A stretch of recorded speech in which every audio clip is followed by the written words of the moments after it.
Baik, selamat malam. Perkenalkan, nama saya Lucia Kamila Sambera dengan NIM 2423812056, Prodi Pengelolaan Hutan jurusan Kehutanan. Di sini saya akan menjelaskan tentang pengertian sampling acak sederhana.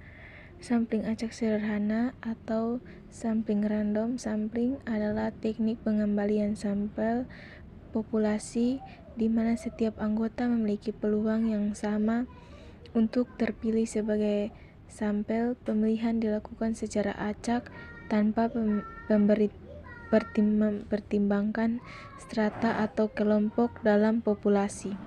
Berikut versi yang bisa itu tujuan presentasi. Slide ini menjelaskan tujuan utama dari pembahasan tentang sistematika metode sampling acak sederhana, yaitu memahami konsep dasar sampling acak sederhana, memberikan pemahaman tentang prinsip dasar pengembalian sampel secara acak, di mana setiap anggota populasi memiliki peluang yang sama untuk terpilih. Yang kedua, menjelaskan sistematika dan prosedur pelaksanaan, menguraikan langkah-langkah sistematis dan dalam penerapan metode ini, mulai dari identifikasi populasi hingga pemilihan sampel menggunakan alat bantu acak. Yang ketiga, menganalisis kelebihan dan kelemahan metode, menyampaikan keunggulan metode ini dalam hal keadilan dan kemudahan serta keterbatasannya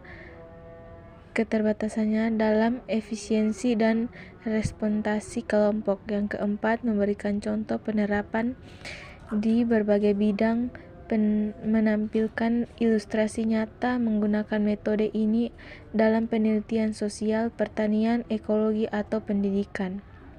Yang berikut definisi dan konsep dasar sampling acak sederhana. Definisi menurut para ahli: Sugiono 2001, sampling acak sederhana adalah teknik pengambilan sampel dari anggota populasi yang dilakukan secara acak tanpa memperhatikan strata dalam populasi. Yang kedua, Kerliger 2006, metode penarikan sampel dari populasi di mana setiap anggota memiliki peluang yang sama untuk terpilih.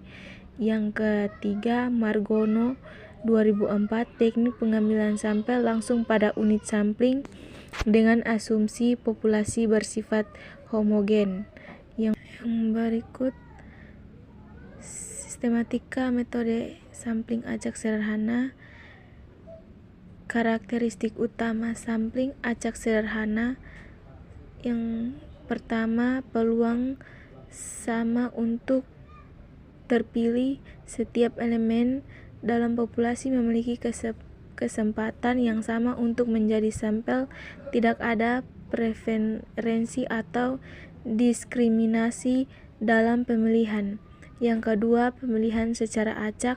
Sampel dipilih menggunakan metode acak seperti undian manual, tabel angka acak, generator angka acak digital.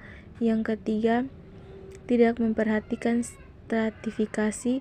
Metode ini tidak mempertimbangkan perbedaan dalam populasi seperti usia, jenis kelamin, atau status sosial. Cocok untuk populasi yang dianggap homogen.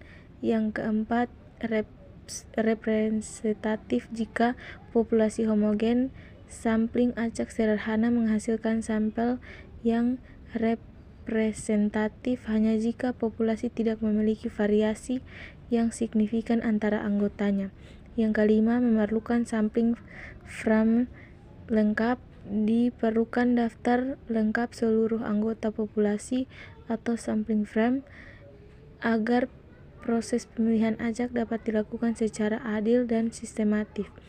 Yang keenam, termasuk probability sampling karena memiliki dilakukan berdasarkan peluang yang terukur. Metode ini termasuk dalam kategori probability sampling.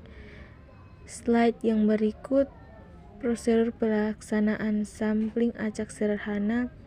Yang pertama, menentukan populasi dan tujuan penelitian. Identifikasi populasi target secara jelas dan tertentu.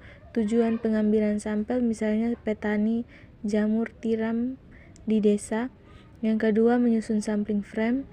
Buat daftar lengkap seluruh anggota populasi. Sampling frame harus akurat, tidak diduplikatif, dan mencakup semua unit yang relevan.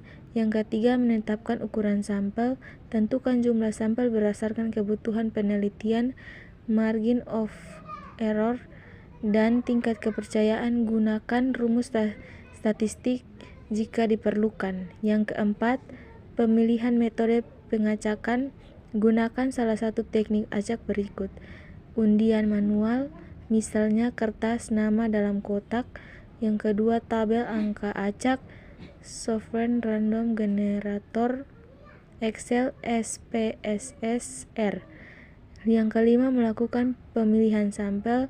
Lakukan pemilihan sesuai metode acak yang dipilih. Pastikan setiap anggota memiliki peluang yang sama untuk terpilih. Yang keenam, mencatat dan mengonfirmasi sampel.